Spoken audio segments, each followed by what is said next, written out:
आऊज़ुबिल्लाहिमिनश्शैतानिर्रजीम बिस्मिल्लाहिर्रहमानिर्रहीम। अस्सलाम वालेकुम दोस्तों, मैं हूं मोफिन रज़ा और आप लोग देख रहे हैं 24/7 टीचर्स ऑनलाइन। दोस्तों, हमारी इंट्रोडक्शन टू बिजनेस की क्लास चल रही है और आज उस सीरीज़ का हमारा 12वां लेक्चर है। दोस्तों, हम पिछली कई क्लासेस से फॉर्म ऑफ ऑर्गेनाइजेशन पढ़ते चले आ रहे हैं और आज की क्लास में भी हम आखिरी बिजनेस की फॉर्म जिसको हम कोऑपरेटिव सोसाइटी कहते हैं उसके बारे में पढ़ेंगे। पिछली हमारी 3 से 4 जो क्लासेस हैं वो third form of business organization companies के ऊपर थी और हमने अपनी डिस्कशन पिछली क्लास 11वीं क्लास के अंदर कंपनीज के ऊपर ख़त्म की थी और ये देखा था कि कैसे हम एक कंपनी को वाइंड अप करते हैं। दोस्तों, आज की क्लास शुरू करने से पहले हम ये देख लेते हैं कि हमने पिछली क्लास के अंदर क्या पढ़ा था। दोस्तों, हमारी पिछली क्लास की जो डिस्कशन थी वो कंपनीज के ऊपर थी। जो हमारी थर्ड फॉर्म ऑफ ऑर्गेनाइजेशन है उसके अंदर हम लोगों ने देखा था मुख्तलिफ किस्म के कैपिटल्स को और साथ ही हम लोगों ने ये भी देखा था कि एक कंपनी को लीगली कैसे बंद किया जाता है। उसमें हमारे पास दो तरीक़ेकार हैं। एक तो हम अदालत के जरिए बाय कोर्ट जो है किसी भी कंपनी को वाइंड अप कर सकते हैं और दूसरा तरीक़ेकार हमारे पास बाय वॉलेंट्री था जिसके अंदर मुख्तलिफ पॉइंट्स थे कि कंपनी का जब मकसद अचीव हो जाए, ऑब्जेक्टिव अचीव हो जाए तो तब भी कंपनी जो है वो ख़त्म की जा सकती है। और जब कंपनी का जो फिक्स्ड पीरियड है जिसके लिए वो कंपनी बनाई गई है, लेट्स सपोज के 10 साल के लिए आर्टिकल के अंदर लिखा गया है, तो 10 साल पूरे होने के बाद भी कंपनी जो है वो ख़त्म तस्वुर की जाती है। लेकिन साथ ही हम लोगों ने ये भी देखा कि अगर कंपनी को आगे फर्दर कंटिन्यू रखना है तो फिर आपको एनुअल जनरल मीटिंग के अंदर एक रेजोल्यूशन पास करनी पड़ेगी और उसके बाद आप कंपनी को मजीद कुछ अरसे के लिए कंटिन्यू रख सकते हैं। दोस्तों, यहाँ तक तो थी हमारी पिछली क्लास। आज की क्लास में जैसे मैंने आपको पहले भी बताया कि आज की क्लास में हम fourth type of business organization के बारे में पढ़ेंगे जिसको हम कोऑपरेटिव सोसाइटी कहते हैं। हम ना सिर्फ कोऑपरेटिव सोसाइटी को देखेंगे बल्कि इसके स्ट्रक्चर को भी समझने की कोशिश करेंगे और उसके साथ इसके प्रोज एंड कॉन के इसके क्या फवायद या नुकसानात होते हैं इसको हम विद इन डिटेल जो है, जैसे हमने कंपनी पार्टनरशिप और सोल प्रोप्राइटरशिप को देखा वैसे हम कोऑपरेटिव सोसाइटी को भी देखेंगे। तो दोस्तों, हम सबसे पहले ये देख लेते हैं कि कोऑपरेटिव सोसाइटी बेसिकली होती क्या है। पहले भी हम जब फॉर्म ऑफ ऑर्गेनाइजेशन पढ़ रहे थे वहां पे भी मैंने आपको थोड़ा सा टच दिया था कोऑपरेटिव सोसाइटी के हवाले से। तो अब स्क्रीन के ऊपर आपको इसकी डेफिनेशन नजर आ रही है। A cooperative society is an autonomous body or association of persons works on the principle of mutual help and welfare of the community। कि कोऑपरेटिव सोसाइटी से मुराद एक ऐसा खुद मुख्तियार इदारा है या एसोसिएशन ऑफ पर्सन है जो म्यूचुअली हेल्प और वेलफेयर के लिए काम करते हैं किसी भी कम्युनिटी की।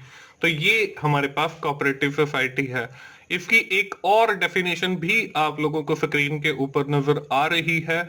The word cooperative society can be defined as voluntary association of person who join together with the objective of welfare of the members.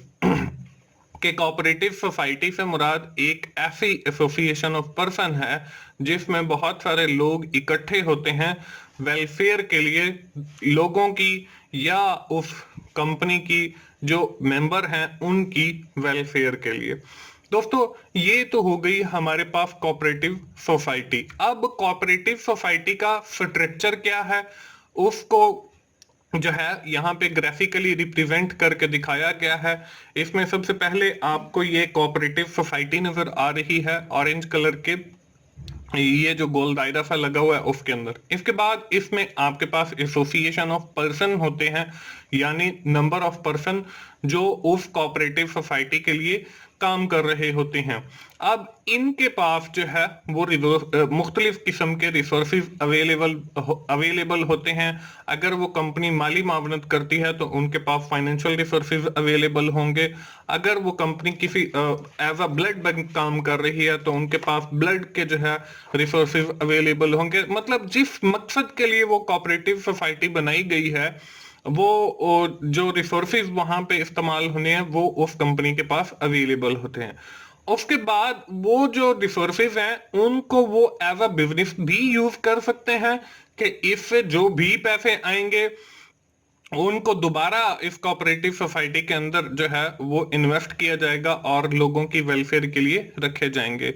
और फिर इन सारे रिसोर्सेज को वो जो है उस कोऑपरेटिव सोसाइटी के जो मेंबर हैं उनकी वेलफेयर के लिए, प्लस वहां पे जो कम्युनिटी मौजूद है जिसके लिए वो कोऑपरेटिव सोसाइटी बनाई गई है, उनकी वेलफेयर के लिए वो खर्च करते हैं। तो दोस्तों इस तरीके से एक कोऑपरेटिव सोसाइटी का स्ट्रक्चर होता है जिसके तहत वो काम करती है। इसके बाद दोस्तों जब कोऑपरेटिव सोसाइटी बनाई जाती है तो इसके कुछ प्रोज एंड कॉन्स होते हैं, इसके कुछ फवायद होते हैं और कुछ नुकसानात होते हैं। First of all we have seen the advantage of cooperative society. हम इसके जो फवायद हैं उनको देख लेते हैं। Later on we have seen the disadvantages of the cooperative society. बाद में जो है हम उसके नुकसानात की तरफ जाएंगे।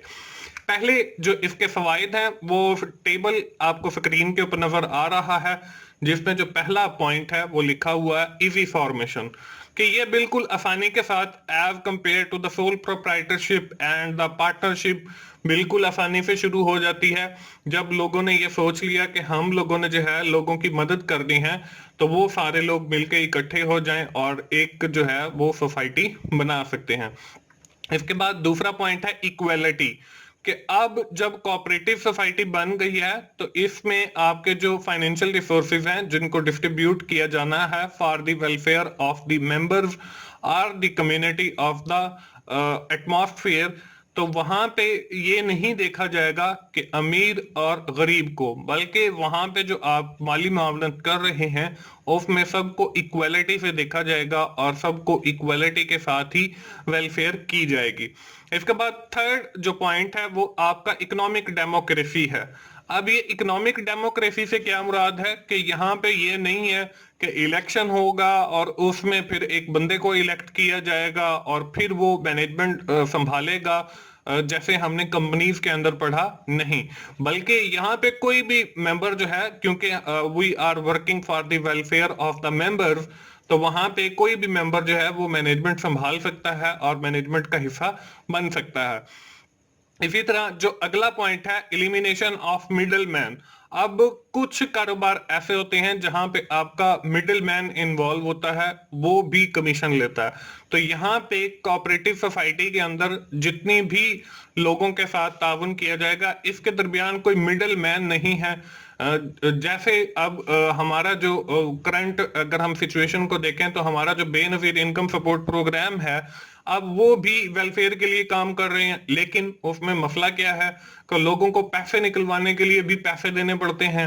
अगर आप बैंक के थ्रू निकलवाने गए हैं, उनको एटीएम दिए गए हैं तो उनको एटीएम का यूज नहीं आता, तो वहां पे जाके ला मोहल्ला जिस बंदे को वो कहेंगे कि आप हमें ये पैसे निकलवा दें तो वो भी पैसे लेगा। तो ऐसे जो मिडिल मैन दरमियान में इन्वॉल्व होते हैं कोऑपरेटिव सोसाइटी के अंदर, ऐसे नहीं होने चाहिए और ना ही होते हैं। अब अगला जो पॉइंट है वो है फाइनेंशियल असिस्टेंट। तो कोऑपरेटिव जो सोसाइटीज बनाई जाती हैं जो वेलफेयर के लिए काम करती हैं वो लोगों को माली मावनत फराहम करती हैं। अब इसमें पहला जो फायदा है वो फार्मर्स को भी हो सकता है कि वहां अगर देहात के अंदर कोई कोऑपरेटिव सोसाइटी बनाई गई है तो इससे किसानों को क्या फायदा मिल सकता है, उनको सस्ते बीज लेकर दिए जा सकते हैं, उनको मुख्तलिफ किस्म की अद्वियात लेकर दी जा सकती हैं ताकि उनकी फसलें जो हैं वो अच्छी हों। उसके बाद अगला जो है वो है फ्रेंडली रिलेशंस। जब माशरे के अंदर हर बंदा जो है वो एक दूसरे के साथ तावन करने वाला बन जाएगा या सोसाइटी जो है वो सारे लोगों के साथ इक्वली जो है वो तावन कर रही है, तो उससे आपका जो माशरा है या जो सोसाइटी है उसका जो माहौल है, इन्वायरमेंट है, वो फ्रेंडली हो जाएगा। इसके बाद अगला जो इसका फायदा है, इंप्रूव स्टैंडर्ड ऑफ लिविंग। अब जहां पे ऐसी सोसाइटी वर्क कर रही होती हैं तो वहां पे जो लोगों का स्टैंडर्ड ऑफ लिविंग है वो भी इंप्रूव होना शुरू हो जाता है। वो लोग भी काम की तरफ आना शुरू हो जाते हैं और उनका जो रहन सहन है वो भी तब्दील हो जाता है। अगला जो पॉइंट है, इंक्रीज द एम्प्लॉयमेंट। जब आपकी कोऑपरेटिव सोसाइटीज बनाई जाएंगी तो वहां पे लोगों की भी जरूरत है जो वहां पे काम करेंगे, तो वहां पे उन लोगों को मुलाजमतें फराहम की जाएंगी। तो इससे आपका जो अनएम्प्लॉयमेंट रेट है वो कम होगा और जो एम्प्लॉयमेंट रेट है वो इंक्रीज होगा। इसके बाद दोस्तों अगली स्क्रीन के ऊपर भी आपको कुछ फवाइद ही नजर आ रहे हैं कोऑपरेटिव सोसाइटी के। उनमें जो पहला पॉइंट है वो है लिमिटेड लाइबिलिटी। अब इसके अंदर भी जो जिम्मेदारी है वो आपके लिमिटेड होती है, इतनी ज्यादा नहीं होती जैसे आपकी सोल प्रोप्राइटरशिप के अंदर और पार्टनरशिप के अंदर होती है। इसके बाद अगला जो पॉइंट है वो है म्यूचुअल कॉपरेशन। ये म्यूचुअल कॉपरेशन से ही चलती है, ऐसे नहीं है कि एक बंदा का जो मुंह है वो मशरिक की तरफ हो, दूसरे का मगरिब की तरफ हो, बल्कि ये म्यूचुअली बेनिफिट के लिए काम कर रहे होते हैं और म्यूचुअल हर बंदे के तावन से चल रही होती है। इसके बाद अगला जो पॉइंट है वो है नो मोनोपोली। अब मोनोपोली क्या होती है? एक ही बंदे को इजारादारी हासिल होती है, वो जो मर्जी करता रहे, जो मर्जी रेट चार्ज करे। तो ऐसा कुछ नहीं होता कोऑपरेटिव सोसाइटी के अंदर। अब मोनोपोली की एग्जांपल ली जा सकती है। अब जैसे हमारी मेपको है, इलेक्ट्रिसिटी फराहम करती है, तो गवर्नमेंट ने जो है उसको मोनोपोली दे दी है। अब गवर्नमेंट ही अपनी मर्जी से जो है इलेक्ट्रिसिटी के जो चार्जेस हैं वो अप्लाई कर देती है, लेकिन कोऑपरेटिव सोसाइटी के अंदर ऐसा नहीं होता। वहां पे कोई मतलब मोनोपोली वाली सिचुएशन नहीं होती। इसके बाद अगला जो है ओपन मेंबरशिप। ओपन मेंबरशिप से मुराद ये है कि इस कोऑपरेटिव सोसाइटी का कोई भी बंदा जो है अपनी मर्जी से आए और इसमें शामिल हो जाए और इसका मेंबर बन जाए और लोगों की वेलफेयर के लिए काम करना शुरू कर दे। इसके बाद अगला जो पॉइंट है वो है प्रोटेक्शन ऑफ म्यूचुअल इंटरेस्ट। इसमें सारे लोगों के जो हकूक होते हैं वो महफूज होते हैं। इसके बाद अगला जो पॉइंट है वो है रिस्पॉन्सिबिलिटी। अब इसके अंदर जो रिस्पॉन्सिबिलिटी है वो हर बंदे की बराबर होती है कि उसने लोगों की वेलफेयर के लिए ही काम करना है और हर बंदा जो है अपनी जिम्मेदारी को समझकर अपना काम सर अंजाम देता है। इसके बाद अगला जो पॉइंट है वो स्टेबल लाइफ है। मतलब आपका जो पार्टनरशिप वाला बिजनेस है, जो सोल प्रोप्राइटरशिप वाला बिजनेस है, that is the wind up with the death of the member. वो उस मेंबर की डेथ के साथ जो है वो खत्म हो जाता है। और अगर हम बात करते हैं पार्टनरशिप की, तो वो भी एक खास पीरियड के लिए, जब तक उसका पीरियड पूरा नहीं होता या एक खास मकसद के लिए बनाई जाती है। When the objective is achieved the company is winding up. लेकिन अगर हम बात करते हैं कोऑपरेटिव सोसाइटी की, तो ये लंबे अरसे के लिए चलती रहती है। इसके बाद अगला जो पॉइंट है वो है सेविंग द एक्सपेंडिचर। अब इसके कोई इतने ज्यादा अखराजात भी नहीं होते। इसके लिए जो ऑफिस है वो तो एग्जिस्ट करता है, लेकिन ऑफिस के जो एडमिनिस्ट्रेशन के एक्सपेंसेस हैं, मार्केटिंग के एक्सपेंसेस हैं, ये सारे एलिमिनेट हो जाते हैं।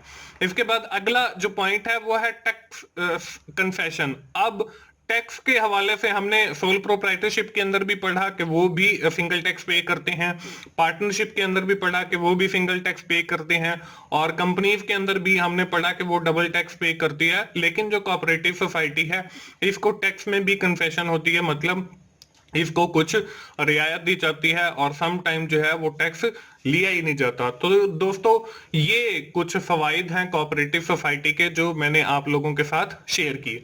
अब जहां पे इसके फवाइद हैं वहां पे इसके नुकसानात भी हैं। तो अगली स्क्रीन के ऊपर आप लोगों को कुछ डिसएडवांटेजेस नजर आ रहे हैं कोऑपरेटिव सोसाइटी के जो मेजर हैं। उनमें जो पहला है वो है लैक ऑफ कैपिटल, कि इनके पास जो है वो सरमाए की हमेशा ही कमी रहती है। इसके बाद अगला जो पॉइंट है वो है अनट्रेन्ड सुपरविजन।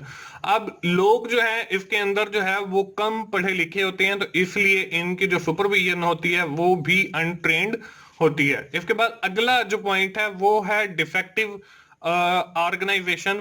कई बार ये अच्छा काम नहीं कर रही होती, अपने मकासद हासिल नहीं कर रही होती और वो खत्म हो जाती है। तो ये भी एक डिफेक्टिव ऑर्गेनाइजेशन के तौर पे भी हो सकता है। इसके बाद अगला जो पॉइंट है वो है इलिटरेट एंड इग्नोरेंट पीपल। अब इसके अंदर मैंने आपको पहले भी बताया कि अनट्रेन्ड और अनएजुकेटेड या इलिटरेट पीपल होते हैं, वो कई चीजों को कई दफा जो है वो इग्नोर कर देते हैं, और उनकी जो इग्नोरेंस होती है वो कई बार इस कोऑपरेटिव सोसाइटी के लिए खतरा बन जाती है और उसको गवर्नमेंट जो है वो बंद कर देती है। इसके बाद आगे है जी लैक ऑफ एक्सपीरियंस। इसमें जो लोग होते हैं वो इतने ज्यादा पढ़े लिखे नहीं होते, उनके पास लामहला तजर्बे की भी कमी होती है जो उसकी मैनेजमेंट को चला रहे होते हैं। इसके बाद है जी लैक ऑफ डिसिप्लिन। इसके अंदर किसी किस्म का डिसिप्लिन भी एग्जिस्ट नहीं करता, और कई बार जो है वो लैक ऑफ डिसिप्लिन जो है वो उस कंपनी को बंद करने का सबब बन सकता है। इसके बाद है जी लैक ऑफ प्रॉफिट इंसेंटिव। अब इनका जो मकसद होता है वो मुनाफा कमाना नहीं होता, बल्कि लोगों को माली मावनत फराहम करना होता है, और कई बार जो है वो ऐसे भी हो जाता है कि वो लोगों को माली मावनत तो देते रहते हैं लेकिन उनके जो रिसोर्सेज हैं वो खत्म हो जाते हैं, और उसके बाद जो वो कोऑपरेटिव सोसाइटी है वो भी खत्म हो जाती है। इसके बाद है लैक ऑफ सिंसियर मैनेजमेंट। अब एक कोऑपरेटिव सोसाइटी है, उसके अंदर 100 मेंबर हैं, उसमें से जो 80 हैं वो अपनी उस कोऑपरेटिव सोसाइटी के साथ ही सिंसियर नहीं है, तो ये भी हो सकता है और ये भी एक वजह बन सकती है उसको खत्म करने की। इसके बाद अगला जो पॉइंट है वो है लैक ऑफ सिक्रेसी। अब देखें सोल प्रोप्राइटरशिप का बिजनेस तो वैसे ही जो है ना सिक्योर है, मतलब उसके अंदर चीजें इतनी जल्दी से आपको नहीं मिलेंगी। अब जो पार्टनरशिप है उसमें भी सिक्रेसी पाई जाती है और कंपनी में भी पाई जाती है, लेकिन कोऑपरेटिव सोसाइटी जो है सम टाइम क्योंकि उनके जो अकाउंट्स हैं वो तो मेंटेन होते नहीं हैं, तो इसलिए अगर मेंटेन होते भी तो हैं तो उसमें लैक ऑफ सिक्रेसी होती है। कोई भी हर बंदा जो है वो उसको पता होता है, और इसमें कोई सिक्रेसी वाली बात नहीं होती, तो ये भी एक वजह बन सकती है उस कंपनी को कोऑपरेटिव सोसाइटी को खत्म करने की। इसके बाद कुछ और पॉइंट्स हैं वो अगली स्क्रीन के ऊपर आप लोगों को नजर आ रहे हैं। उसमें लैक ऑफ नॉलेज है, कई बार जो है वो लोग सोसाइटीज बना लेते हैं लेकिन उनके पास उन सोसाइटीज को रन करने का नॉलेज नहीं होता, और इसी वजह से वो कई बार बंद भी हो जाती हैं। इसके बाद अगला जो पॉइंट है वो लैक ऑफ यूनिटी है। जैसे आपका लैक ऑफ जो है सिंसियर मेंबर हम लोगों ने पढ़ा, ये भी बिल्कुल उसी तरह है कि लोगों में इत्तेफाक नहीं होता, तो वो उस इत्तेफाक की वजह से जो है कोऑपरेटिव सोसाइटी वो खत्म हो जाती है। इसके बाद है G not use the new technology. जो कोऑपरेटिव सोसाइटी है वो न्यू टेक्नोलॉजी इस्तेमाल नहीं करती और इस वजह से भी वो पीछे रह जाती है। जैसे उनका जो हिसाब किताब है वो मैन्युअली मेंटेन होता है, वो कंप्यूटराइज नहीं है, तो इस वजह से भी वो पीछे रह जाती हैं। इसके बाद है जी नो पब्लिक कॉन्फिडेंस। कई बार ऐसे होता है कि एक ऐसे मेंबर को उन्होंने माली मावनत दे दी जिसका वो हकदार नहीं था या मुस्तहिक नहीं था, तो उससे जो लोगों का एतमाद है उस कोऑपरेटिव सोसाइटी के ऊपर वो खत्म हो जाता है, और जब लोगों का एतमाद खत्म होता है तो ये भी एक वजह बन सकती है कोऑपरेटिव सोसाइटी खत्म होने की। इसके बाद अगला जो है डिले डिसीजन।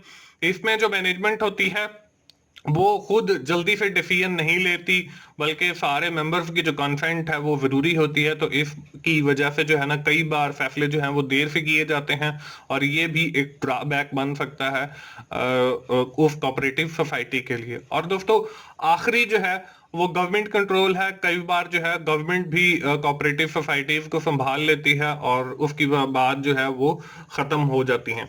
तो दोस्तों ये हैं कुछ आपके एडवांटेजेस और डिसएडवांटेजेस कोऑपरेटिव सोसाइटी के। दोस्तों हम अपनी आज की क्लास जो है यहीं पे वाइंड अप करेंगे, और जल्दी से है हम समराइज कर लेते हैं कि आज की क्लास के अंदर हमने क्या पढ़ा है। दोस्तों आज की क्लास के अंदर हमने फोर्थ फॉर्म ऑफ ऑर्गेनाइजेशन पढ़ी है, और इसके साथ ही हमारी जो है जो हमने फॉर्म ऑफ ऑर्गेनाइजेशन का एक टॉपिक शुरू किया था अपनी पहली क्लास से, और आज की क्लास में हम अपनी वो फॉर्म ऑफ ऑर्गेनाइजेशन जो है वो कंप्लीट कर रहे हैं। इसमें हमने कोऑपरेटिव सोसाइटी को देखा, उसके स्ट्रक्चर को देखा, उसमें जो एडवांटेजेस और डिसएडवांटेजेस हैं उनको देखा। दोस्तों आज की इस क्लास के साथ ही हम अपनी फॉर्म ऑफ ऑर्गेनाइजेशन जो है वो खत्म करेंगे और अगली क्लास से एक नया टॉपिक शुरू करेंगे। तो इंशाल्लाह हम लोग जो है आप आगे जो है आपको और चीजें सीखने को मिलेंगी with respect to the business, आप इन जो 4 हमने फॉर्म ऑफ बिजनेसेस पढ़ी हैं, इसमें आपकी सोल प्रोप्राइटरशिप है, पार्टनरशिप है और जॉइंट स्टॉक कंपनी है और कोऑपरेटिव सोसाइटी है, हमने इन लेक्चर्स के अंदर इनको विद इन डिटेल देखा। और एग्जाम पॉइंट ऑफ व्यू से भी आप इन चारों को जो है वो अवबर कर लें, क्योंकि आपके पेपर के अंदर भी इनमें से ही कुछ क्वेश्चन आते हैं किसी भी एक फॉर्म ऑफ ऑर्गेनाइजेशन के बारे में। तो दोस्तों ये थी हमारी आज की क्लास। दोस्तों मुझे उम्मीद है इंशाल्लाह आपको इंट्रोडक्शन टू बिजनेस की समझ आ रही होगी और आप यकीनन इस सीरीज से फायदा उठा रहे होंगे। दोस्तों अगर आपको मेरी वीडियोस अच्छी लग रही हैं तो आप उन्हें लाइक कीजिए, अपने दोस्तों के साथ शेयर कीजिए जिनका ये सब्जेक्ट है। और अगर आपको कुछ समझ नहीं आ रहा है तो आप कमेंट्स की सूरत में मुझसे पूछ भी सकते हैं। और मेरा चैनल 24/7 टीचर्स ऑनलाइन सब्सक्राइब कीजिए ताकि मेरी हर आने वाली वीडियो आप लोगों तक पहुंच सके और आप उससे सीख सकें। दोस्तों मिलते हैं अगली इंट्रोडक्शन टू बिजनेस की क्लास में। उस वक्त तक के लिए अल्लाह हाफिज।